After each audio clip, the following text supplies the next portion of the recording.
Hello, you wonderful people, and welcome to another episode of Crime Centric. This being a show where I talk about crime dramas that I watch. For today's episode, I'm going to talk about the latest episode of Big Sky. A lot of really interesting things went down in this episode, so let's break it down. So, looking at this episode, it feels like Big Sky might be going in a little bit of a different direction this season, because every other season was always... It seems like this season might have a more procedural element to it, in that like every episode might be a different case, because... at first, the case they were working on this episode with the guy, Jeff with one F, but that wasn't his real name. That whole thing, I was like, oh, is this going to be an overarching thing? Is this going to connect with everything with like, Luke and Paige? But it doesn't seem like it does. It is something else entirely, but we'll get to that soon enough. But it does, because season 1 and season 2, there are story arcs. Like, season 2 had, 2 story arcs. There's, the, Grace, Danielle, Ronald and Rick and Jerry thing.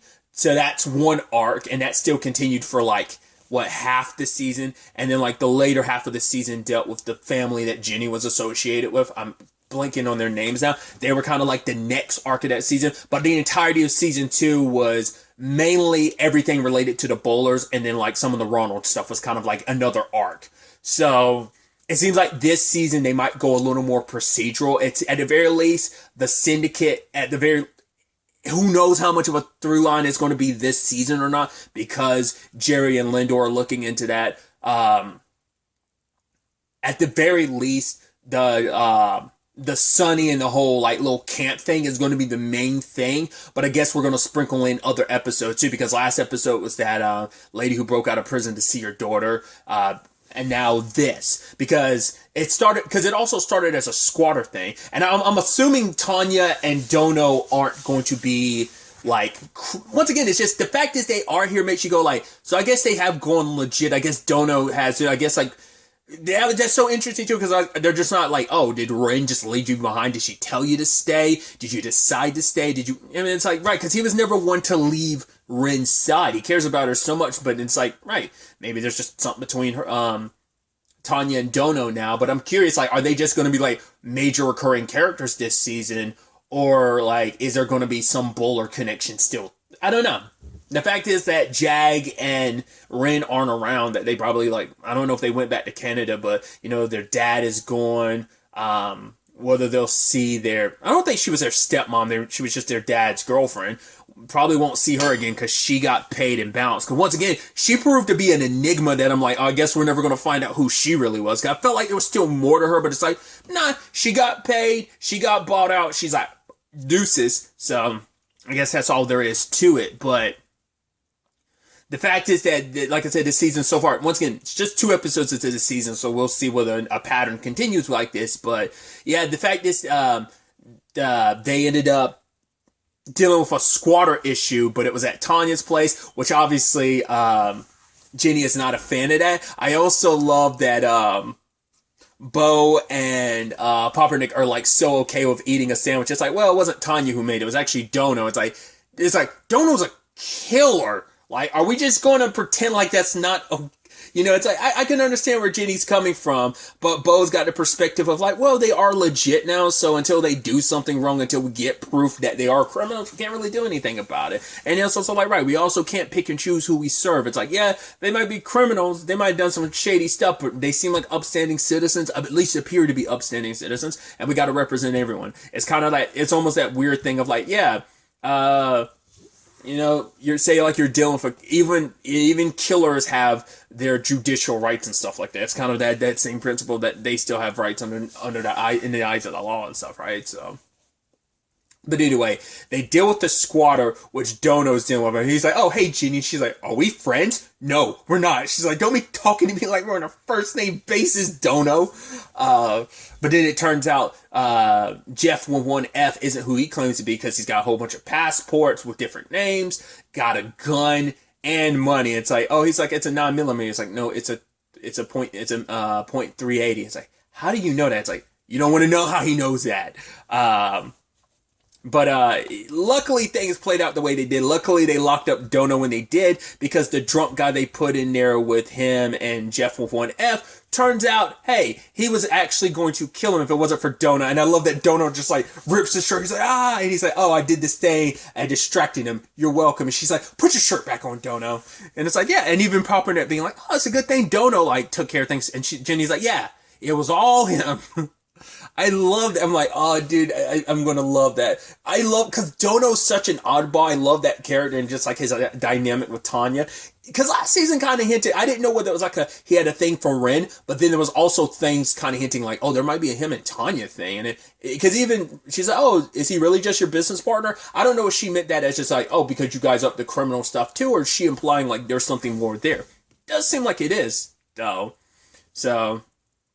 But it turns out this is all about a guy who's blowing the whistle on a company that manufactures airplanes. They've been like falsifying some reports, and these planes are dangerous to put in the sky because a lot of people could end up dying. And he was on the run, and it's like, oh, interesting. And it's like, right, I was in a jail cell and someone tried to kill me. It's like, yeah, but you didn't trust the government. You didn't actually let the government take an opportunity to try and protect you. Immediately ran. So yeah, he's dealing with a $1 billion corporation that already tried to kill him, because the moment he got arrested, he got flagged in the system and they knew like, oh, we're going to come looking for you. So like I said, I thought there was some connection to the Paige and Luke of it all, because they talked about money this episode. I thought there was some correlation there, but I was like, why would they? Because that's supposed to be his money to start over and disappear. Then we had that U.S. Marshal showed up, and I was like, I had a bad inkling the entire time. I was like, huh, that's... I don't know if U.S. Marshals usually roll by themselves, because even him being like, only one, I'm like, wouldn't they send more than one? But because like, I know that's what the show In Plain Sight is about. Like, U.S. Marshals basically putting people in the... I should circle back to that show. I've never seen it. I've seen bits and pieces here and there, but I've never like sat down and watched like a full episode, but I'd always be interested. It's about U.S. Marshals putting people in the witness protection. That's kind of the whole element of that show. But I'm curious. I'm curious. Do they? Because I don't know. I feel like I guess there's exceptions here and there, but I just feel like typically you always want to roll deep with your partner. That's kind of like the whole point. But I'm once again, maybe things kind of apply a little differently to a U.S. Marshal, because I did think that was kind of weird that she did come on her own, but I was like, maybe that's just how that is. I also like this show has shown you time and time again, you can't trust cops. It's like, we had that in season 1. We had it in season 2. So why, of course, wouldn't we have it in season 3? And I don't want that to be some generalization.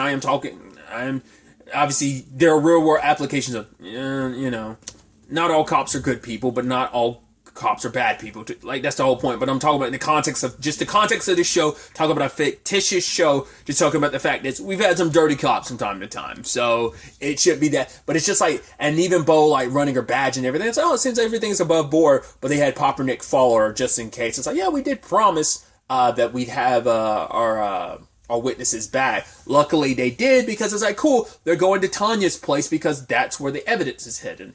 And luckily they got there in time to save the day. And it also turns out, oh, that missing assistant to the CEO, turns out she was,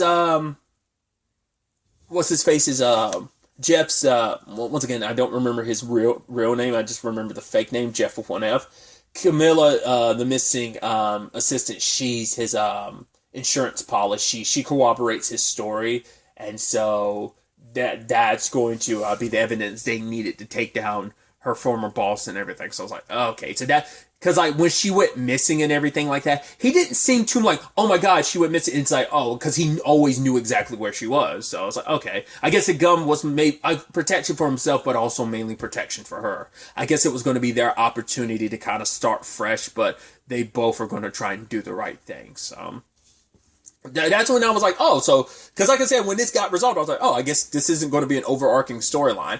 It could always circle back, but it seems like it's pretty resolved for now. It is interesting how it's like, cool, Bo even been like, yo, I gave you a squatter case and you came back with an attempted murder in prison, an attempted assassination in a prison, and you found this like large, like you fell into this whole large scale conspiracy case, which could be a whole story arc in its own, but it's like, no, it's a one-off episode thing, once again, potentially. So you're like, man, That took me by surprise. Cause I was like, oh, was this? Because I don't, and I'm trying to think in the grand scheme of things. I think it's season one. There were no, because I think I'm trying to think. I think yeah, everything in season one was connected to whatever like particular arc. There were no like one-off cases, I don't think, not to my recollection. I feel like definitely not in season two there were any one-off cases. I do feel like once again everything was for like overarching plot. This one it seems like they, like I said, made it a little more procedural in that regard, but not just a complaint. It's just I thought that was so fascinating because it just for a show to kind of change its structure like fully like that in season three is just kind of interesting. You know, because once again, I even said in my Nerdmo, I treated this kind of like a Bosch, where it's like, yeah, every season is a whole, like, case and, you know, overarching case, and everything is pieces to that, which is still going to be applicable in this case, but still. Cassidy learned from two witnesses who saw the missing backpacker, which I love Denise being like, whoa, you're going to invite some handsome guy back to your secluded campsite? It's like, that's serial killer 101. It's like, Denise. It's like, wait, he was a serial killer? It's like, no, we don't know that. Denise, she's like, just saying. It's like, Denise is right. I mean, it's like, which is interesting to kind of reference that because it's like, not even just like the handsome thing, but also be careful around people because it's like, well, they've had their run-in with serial killers, but also it's like, right, there's the whole, Rick's wife is the actress who was Catherine in, oh my god, Silence of the Lamb, Jesus, you know, and Buffalo Bill and everything. So it's like, okay, so there is an element of like, yeah, I connected the dots. It was kind of like a stretch to kind of connect those dots, but not really, but it's just kind of interesting. But it's still that thing of like, yeah, I can see where Denise was kind of coming from with that perspective. But Cassidy and Bo end up checking out the trail, and they meet with Sonny, and obviously uses that excuse. He's like, all right, come on, let's go spy on my daughter. And and it's like, there's this weird thing going on. Like, obviously him and Emily, it's like, oh, cool. And it's like, Avery, Bo, it's like, they have, I mean, I get it. It's like, you're the new guy, and that's the new guy in his daughter's life. So, of course, there's going to be a weird thing. He also admitted, like, oh, I want to punch that dude square in the face. So it's understandable, but there is something up with Avery, and I wonder if he's going to find. I don't think he's going to be a T-Lock, but I think it's going to be something up with Avery where I'm like, you don't think Avery's like a cop or something?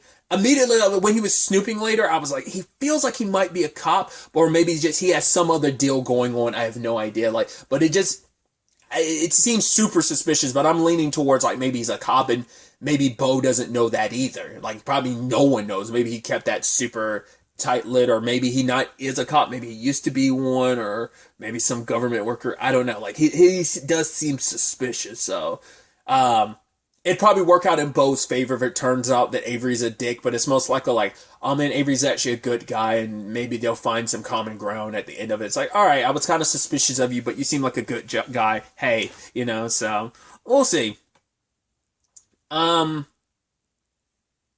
What I also thought was interesting was Bo was like, hey, kind of don't tell your mom about this. It's like, well, she's still on her trip. He's like, well, never mind. I'm like, are you not supposed to see Emily or something? Like, does she... Because I can't remember if he told his... Well, because they're here for this whole thing, and that's why he came to Montana in the first place, was because of them. So it's like...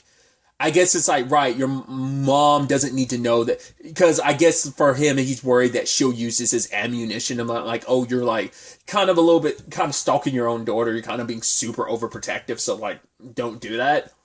I don't know. Once again, I'm so curious who his ex is going to be. Like, the fact, I feel like that's going to be, it probably won't be a big reveal, but that's why I feel like I'm curious, is it going to be, I mean, it might be one of those things like the entire season we won't ever see her because she'll be gone the entire time. But I think with the way the story's going, like, she's going to end up cutting her trip short and coming back. And that's why I'm like, oh, like, not saying like it's going to be like a well-known actress who plays her, but I'm curious, is it going to be like, at least an actress I'm familiar with, and I'm like, oh my god, I didn't know you were playing her mom, that's so cool. The casting news might be out there already. That might be something that, once again, I mean, she might not even be cast for the show. Like, it might just be a thing of, potentially in the season 4 she'd get cast, but maybe she's not, maybe she's just going to be ethereal for all of the season. You never know. It might be one of those deals, because shows have done that from time to time, but, obviously, circling, keeping in the veins of all that stuff. Like I brought up earlier, there's the whole Luke and Paige thing, and they're only here on this vacation because they're laying low because there's some money situation. So I'm like, okay, so you guys did some criminal stuff. Did you steal from the wrong person, or what's going on? Why are you acting low key? And apparently Luke messed something up, and Paige is kind of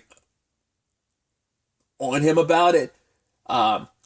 But I mean, it's just like, considering your circumstances, like, why is he acting like a little whine? I mean, it's like they actually are dating, but it's like he acts like such a whiny little prick, you know? It's like the way he's like, you know, tossing the water bottle at. It's like, I thought after last episode they were going to be okay. It's like, well, your problems aren't going to disappear like that. It's just like, it's agitating a very, like, it's like a itchy, it's a wound that's scabbed up that is like, oh, the wound's still there. It's just, there's some, scabs on it now. And it's just like, oh, you're scratching at it. It's like, oh, you're exposing the wound again because like the metaphorical wound in this case. But like Paige like broke up with him because he was such a dick. And what does he do? He proceeds to pick up a rock, which Emily does see him later on covered in blood. And I'm like, he didn't kill Paige. I guarantee you Paige fucked him up though. It's like his leg is gashed up, so as his head's got blood on his arm. I think he was going to do that, or maybe he tripped and fell or something. I don't know. I don't think because the entire time I'm like, he didn't kill Paige. Paige most likely killed him. Like, oh, he tried to do that, but she ended up killing him in turn. That's what I was thinking, but it seemed like his reaction of just him turning, and obviously it's kind of like a stinger at the end of the episode, but I feel like if he had actually done something, he'd be reacting a lot more like I feel like if it was that case, the episode would have ended with him charging her or something, but he didn't. So that's why I feel like he didn't actually do anything. Paige is fine. She's just out there. She probably ran into Walt, which Walt might have messed him up. That might actually be where it's like, oh, like some guy found her and, you know, saw me and like, I don't know. Maybe that's why he picked up the rock, because he wanted to make sure, like, hey, maybe it's someone dangerous. Like, despite us having our arguments, I want to make sure you're okay. So maybe he never had any plans to do anything to Paige. Who knows? So there is that element to it.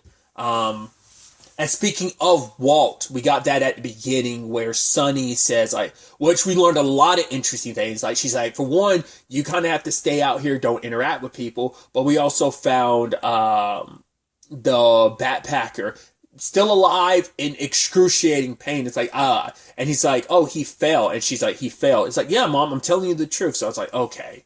So, and she leaves him there to die and tells Walt to go somewhere else. My thing is, did she do that because she legitimately did believe, like, oh my God, Walt pushed this man, and I don't want, if you're in the hospital, you'll tell them about my son and he'll go away.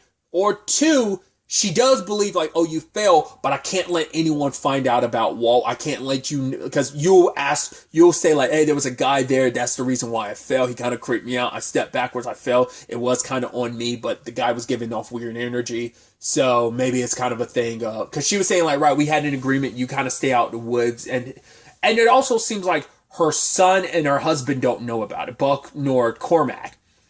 Now, because she doesn't even tell Cormac. So that's why I'm wondering, like, that she doesn't tell Buck. So I'm curious, is that their other child that he's unaware of? Like, oh, maybe Walt was somewhere else, but now it's like, oh, you're back in Montana. Or maybe he was shunned from the family, but, you know, a mother can never let go of her child. And even that line she had with Emily of like, oh, you never want to get between a mother bear and her cub. So there's got to be some correlation there, but I'm curious what the family dynamic is, because also part of me wonders, could it be that Walt's from a different relationship? Like, it could be, maybe it's a thing of, maybe she, like, maybe her and Buck have been together the entire time and Cormac is their son, or maybe Cormac's just Buck's son. Or like I said, maybe both of them are, and they're just unaware that because, like, why would she keep that a secret from them? I mean, there might be some bad blood there or something. So that's why I'm leaning more towards, I don't think that's probably like, that could be like Cormac's half brother, or it could be like, oh, that's my brother, but I didn't know he existed type of thing. Like, that might be Sonny's big secret that neither Buck nor Cormac knows. Because she kind of chewed into Cormac earlier, being like, oh, it's like something up. Like, the fact is, of like the way you're handling this stuff, Mom. And she's like, well, you're a grown man, start acting like one. Now you're like, she's frustrated because she's worried about the Walt situation because she couldn't find him. Plus, the entire group is scattered around because she's trying to keep everything together because this is like their livelihood. This is their business. So it's understandable that she doesn't want to have anything that could compromise it. Just like the backpacker, his death could compromise that, but also it more so is about compromising her son Walt. But then you throw in now we've got Paige and Luke missing, and she's trying to keep everything on the wrap. She's like, I called Mike or whatever. I'm like, well, and Emily's probably like, well, my dad's the sheriff. Or at the very least, I know my dad, the sheriff, had stopped by. So, like, why not call him or Cassie into it? Especially because, you could get more uniforms out here to kind of help look for someone before something. The fact is, once again, she doesn't want too much attention because it will ruin the business. But those conversations are probably going to come up soon. So, and because she was kind of annoyed when she's like, I was about to suggest that, Emily. It's like, she kind of, but like the fact is, Emily's like, no, we need to go out there. And, I think that's a little bit of her dad rubbing off on her, maybe. I don't know.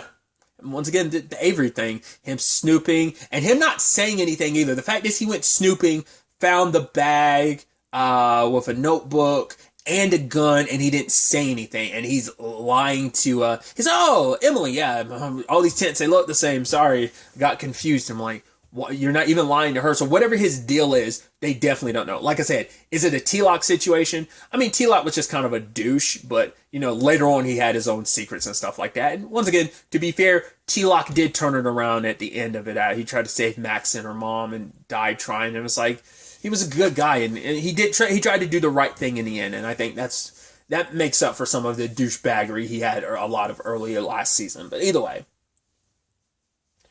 And then you throw into the mix all of this about the case that Denise was talking about from 20 years ago about this person she knew's girlfriend, the whole getting her heart cut out thing, which I didn't talk about it last episode, but we see it again too, where there's like a heart carved into like a tree. It like Luke and Paige walk past it yet again. I mean, it could be a different tree, like it might be multiple trees out there that have been marked with it, but now you're thinking like, okay, because Cassie's like, right, it was 20 years ago, so there doesn't necessarily have to be a correlation to all of this, but Denise is saying like the place that this hiker disappeared is the exact same spot this girl's body with her heart cut out was found. So does beg some questions, which are immediately like, all right, so is Walt the killer? And is that what this is really about? Is Sunny protecting her son? Because it's like, right, if they find him, it's going to trail back to some stuff that she's done to cover up everything that's going on to protect her son. It's like, I don't know. And obviously you have Bo super worried upon hearing about, there were some suspicious deaths in this area. Cool, my daughter's in that area. Oh, cool, I can't get in touch with her. It's fine, she must be out of self-service. It's fine. Trying not to panic. So, we'll see. Also, Avery kind of doing the wrong, like, he was making an excuse so he could go off on his own, but I'm like, once again, why? Not unless there's a connection between him and Paige and Avery. Like, maybe there's like once again, maybe he's associated with some naughty, dirty business. I don't know. I'm so curious to see where the next episode takes us with all of this. Once again, I just got my conspiracy hat on when it comes to a good like crime drama mystery. Just trying to put the pieces together as soon as possible. Trying to figure out if I could get to the bigger picture before it gets revealed, but probably will have no luck in that. But still, I enjoy the theorizing and stuff like that about mystery. So it'll be interesting to see what happens. But really, that's all I'm going to talk about. Till the next time we meet, be happy, be safe, live life to the fullest, and enjoy it. Good day, and goodbye.